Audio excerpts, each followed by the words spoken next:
औज़ुबिल्लाहिमिनश्शैतानिर्रजीम बिस्मिल्लाहिर्रहमानिर्रहीम। My name is जमल बशीर। उम्मीद करता हूं कि बेटा आप सब लोग खैरियत से होंगे। आप सब लोग जानते हैं कि मेरे कंप्यूटर साइंसेस के ऑनलाइन लेक्चर्स यूट्यूब पे हैं। आप स्टूडेंट्स की रिक्वेस्ट थी कि मैथमेटिक्स के भी लेक्चर्स दिए जाएं, तो आज मैं इंशाल्लाह मैथ 10th क्लास के लेक्चर स्टार्ट कर रहा हूं। इंशाल्लाह with in 2 or 3 days 9th class के भी लेक्चर स्टार्ट हो जाएंगे। तो 10th क्लास का first lecture, first chapter, first exercise smart syllabus को फॉलो करते हुए, जैसे कि हम सब लोगों को मालूम है कि इस दफा board of intermediate secondary education smart syllabus को फॉलो करते हुए पेपर लेगा। तो स्मार्ट सिलेबस को फॉलो करते हुए इंशाल्लाह हम लोग मैथ का कोर्स कंप्लीट करेंगे। बेटा मेरी पूरी कोशिश होगी कि मैं आपको स्मार्ट सिलेबस के मुताबिक तमाम क्वेश्चंस 1 by 1 यहाँ पे बोर्ड पे करवाऊं और डीपली इंशाल्लाह समझाने की कोशिश करूंगा। आप उनको बेसिक्स से लेकर चलूंगा। जो चीजें आप लोग पहले क्लासेस में पढ़ चुके हैं, ट्राई ये करूंगा कि वो बातें भी आप लोगों को बताऊं, ताकि अगर आप लोग भूल चुके हैं तो आपको रिमाइंड हो जाए, आपको दोबारा से याद आ जाए, और अगर आप लोग ऑलरेडी जानते हैं तभी आप उससे मुस्तफीद हो सकें। तो बेटा अगर आप लोग चाहते हैं कि मेरे कंप्यूटर के, मैथमेटिक्स के तमाम लेक्चर्स आप लोगों तक बर वक्त पहुंच जाएं, तो आप लोग मेरे चैनल को सब्सक्राइब करें, बेल आइकन को प्रेस करें, दोस्तों के साथ, जो आप लोगों के साथ क्लास फेलोज हैं, आपके वैसे दोस्त हैं जो आप समझते हैं जो कि इन क्लासेस से मुस्तफीद होना चाहते हैं, आप उनके साथ शेयर करें और कमेंट्स में आप लोग अपनी राय दें। आप लोगों को समझने में किसी किस्म की भी प्रॉब्लम अगर फील होती है, आप मुझसे सवालात कर सकते हैं। कमेंट्स में आप सवाल करें, मैं इंशाल्लाह कोशिश पूरी मेरी होगी कि इन टाइम मैं आपके क्वेश्चंस का आप लोगों को आंसर दूं। तो आए बेटा, पहला चैप्टर, पहला क्वेश्चन और उसका 4th पार्ट स्मार्ट सिलेबस को फॉलो करते हुए वो इंशाल्लाह हम लोग करते हैं। बेटा स्मार्ट सिलेबस के मुताबिक हम लोगों ने देखा कि जो हमारे पास एक्सरसाइज है 1.1, उसका फर्स्ट क्वेश्चन, पहले क्वेश्चन के आप लोगों ने 3 पार्ट्स करने हैं। उन 3 पार्ट्स में से पहला पार्ट जो हम लोग स्टार्ट करने के लिए जा रहे हैं वो करते हैं। क्वेश्चन नंबर 1 की जो स्टेटमेंट आप लोगों ने पढ़ी थी, उस क्वेश्चन नंबर 1 की स्टेटमेंट के अंदर आप लोगों को कहा गया था कि आप लोगों ने गिवन क्वाड्रेटिक इक्वेशन को, ये जो क्वाड्रेटिक इक्वेशन आप लोगों को गिवन है, इसको आप लोगों ने प्योर स्टैंडर्ड फॉर्म के अंदर या प्योर फॉर्म के अंदर आप लोगों ने इसको कन्वर्ट करना है। तो नहीं, इसको कन्वर्ट करते हैं हम लोग स्टैंडर्ड फॉर्म, देखते हैं कि इसका स्टैंडर्ड फॉर्म हमारे पास आता है या फिर इसका प्योर क्वाड्रेटिक इक्वेशन हमारे पास आती है।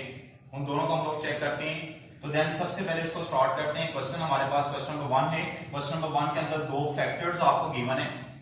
ये जो 2 फैक्टर्स आपको गिवन है, इन फैक्टर्स को अगर हम लोग गौर करें तो फैक्टर्स जो है वो इनक्लोज हैं पैरेंथेसिस से। इसके गिर्द पैरेंथेसिस दी गई है, सबसे छोटी स्मॉल ब्रैकेट आप लोगों को दी गई है। दोनों के गिर्द हैं, जब दोनों के गिर्द स्मॉल ब्रैकेट्स हैं और दरमियान में कोई किसी किस्म का साइन आपके पास नहीं है, कोई किसी किस्म का ऑपरेटर आपके पास नहीं है, तो अंडरस्टूड सी बात है कि मैथमेटिकल पॉइंट ऑफ व्यू से, मैथमेटिकल के रूल्स एंड रेगुलेशन से हमें ये डिफाइंड होता है कि अगर 2 पैरेंथेसिस के दरमियान में आपके पास कोई ऑपरेटर नहीं है तो मींस दोनों के दरमियान में मल्टीप्लिकेशन का ऑपरेशन परफॉर्म होगा। तो हमें यहाँ पे मल्टीप्लिकेशन करनी पड़ेगी, हम इन्हें मल्टीप्लाई करते हैं दोनों को आपस में। तो आई मल्टीप्लिकेशन का अमल परफॉर्म करते हैं। मल्टीप्लिकेशन का अमल हम लोगों ने पढ़ रखा है, समझ रखा है कि अगर आप लोगों के पास कुछ वैल्यूज आ जाती हैं जो कि ब्रैकेट्स के अंदर है, मोर देन 1 एलिमेंट्स के साथ अगर आपके पास आती हैं, कंप्लीट एक्सप्रेशन के साथ आपके पास आती हैं, तो देन आप लोगों ने 1 by 1 फर्स्ट जो आपके पास पैरेंथेसिस आ रही है, इसका एक एलिमेंट आपने लेना है और एक एलिमेंट को सेकंड पैरेंथेसिस के तमाम एलिमेंट्स के साथ 1 by 1 आप लोगों ने मल्टीप्लाई कर देना है। फिर आप सेकंड वन लेंगे, उसको भी सेकंड पैरेंथेसिस के साथ 1 by 1 मल्टीप्लाई कर देंगे। तो आइए हम लोग स्टार्ट करते हैं। फर्स्ट फैक्टर का फर्स्ट एलिमेंट हमारे पास x है। x को पहले हम लोग मल्टीप्लाई करेंगे x के साथ और देन इसी फिर x को मल्टीप्लाई करेंगे हम लोग 3 के साथ। तो पहले x को x के साथ मल्टीप्लाई करते हैं। बेटा देखिए, आपने x को x के साथ मल्टीप्लाई करना है। x multiply by x, x जो कि बजाते खुद एक वेरिएबल है।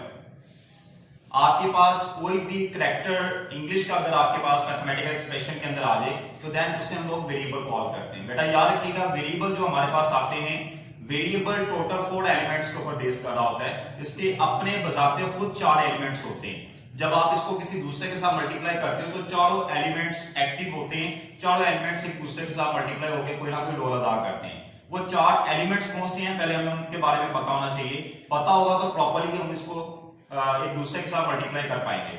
वो 4 एलिमेंट्स मैं आपको बताता चलूं। x का ये जो ऐसा वेरिएबल के तौर पे हमारे पास आया है, इसका पहला एलिमेंट जो है वो इसका साइन है। x का साइन आपके पास क्या है? मैथमेटिकल एक्सप्रेशंस के अंदर हमारे पास जितनी भी वैल्यूज होती हैं, चाहे वो कांस्टेंट हो चाहे वो वेरिएबल हो, याद रखिएगा कि उनका कोई ना कोई साइन होता है। साइन हमारे पास मैथमेटिकल पॉइंट ऑफ व्यू से 2 साइन है, और 2 साइन कौन से हैं?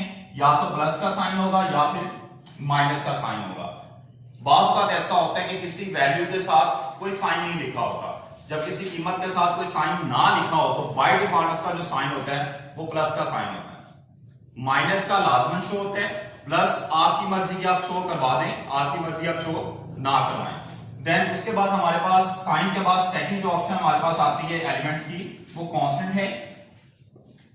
तमाम वेरिएबल्स का एक बजाते खुद कांस्टेंट होता है, उसका अपना एक जाती कांस्टेंट होता है। और अगर फॉर एग्जांपल किसी वेरिएबल के साथ कांस्टेंट ना लिखा हो, लेट्स x के साथ कांस्टेंट नहीं लिखा हुआ, वेरिएबल से पहले जो कीमत एज अ न्यूमेरिकल कीमत आपके पास आती है उसे हम लोग कांस्टेंट कॉल करते हैं। और फॉर एग्जांपल अगर नहीं लिखा हुआ तो बाय डिफॉल्ट इसका जो कांस्टेंट होगा वो 1 होगा। इसी तरह अगर किसी के साथ साइन नहीं लिखा हुआ तो बाय डिफॉल्ट जो उसका साइन होगा वो प्लस होगा। देन उसके बाद हमारे पास वेरिएबल की टर्म आती है, थर्ड एलिमेंट वेरिएबल x जो है वो खुद एक वेरिएबल ही है।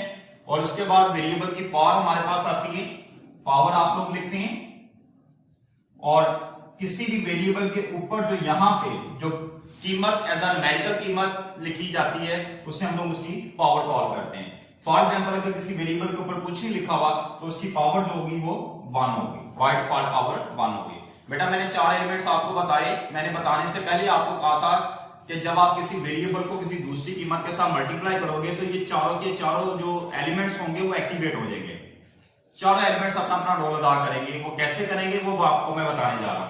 आप x को x के साथ मल्टीप्लाई करें तो सबसे पहले साइन साइन के साथ मल्टीप्लाई होगा।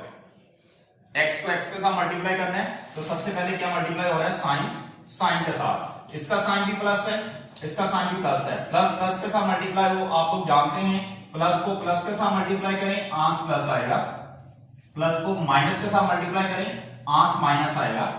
आप लोग माइनस को माइनस के साथ मल्टीप्लाई करें आंस आपके पास प्लस आएगा।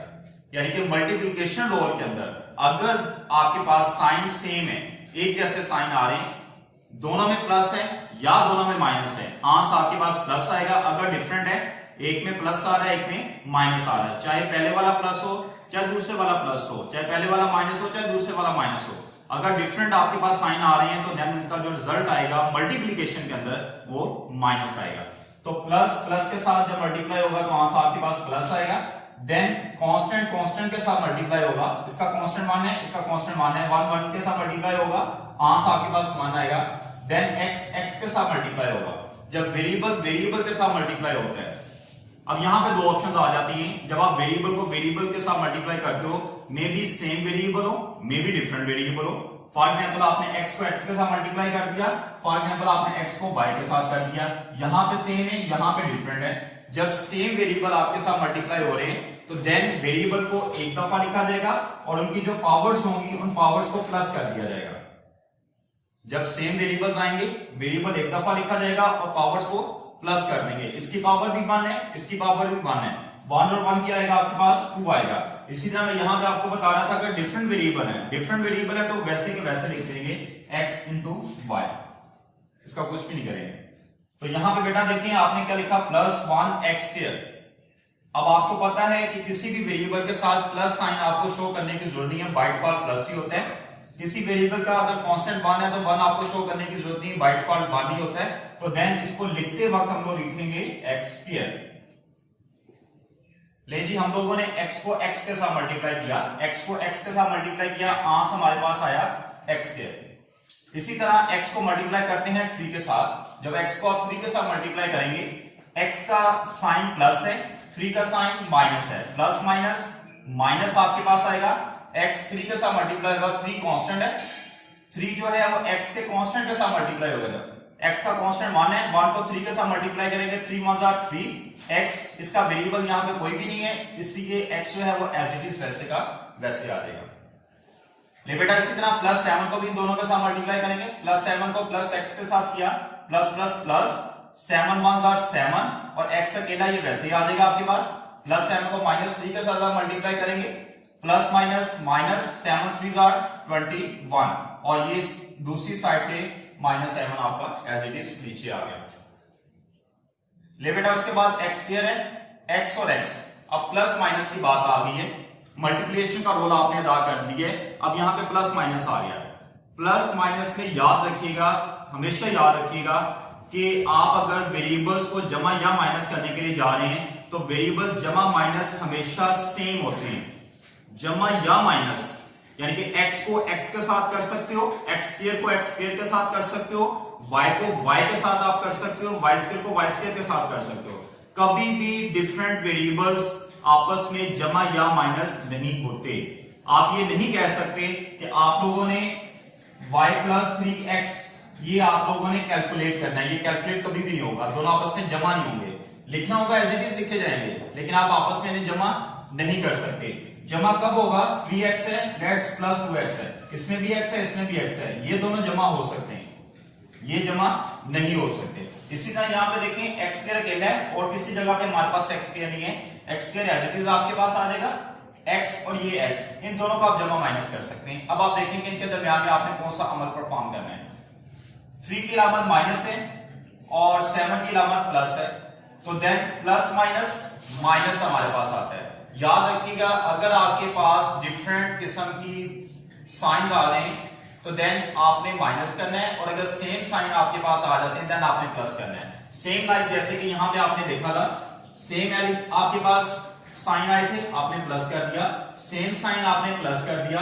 जब आपके पास डिफरेंट साइन आएंगे तब आपने माइनस करना है। जब आपके पास दोनों जो वैल्यूज जिन्हें आप लोग जमा करने के या माइनस करने के लिए जा रहे हैं, दोनों के साइन अगर सेम है, दोनों में जमा है या दोनों में माइनस है, तब आप लोग जमा का अमल करेंगे। अगर डिफरेंट आ रही है, किसी एक में जमा है किसी एक में माइनस है, देन आप माइनस का अमल करेंगे। तो यहां पे देखें एक में जमा है और एक में माइनस है, तो इसलिए हम लोग माइनस का अमल करेंगे। 7 में से 3 हम लोग माइनस करेंगे, 7 में से 3 माइनस करें 4 आएगा। और लिखते वक्त जब आप 4 को लिखेंगे तो आपको पता है सबसे पहले साइन लिखा जाता है। साइन हमेशा बेटा याद रखिएगा कि दोनों में से बड़ी वैल्यू का जो साइन होगा वो आपने नीचे लिखना है।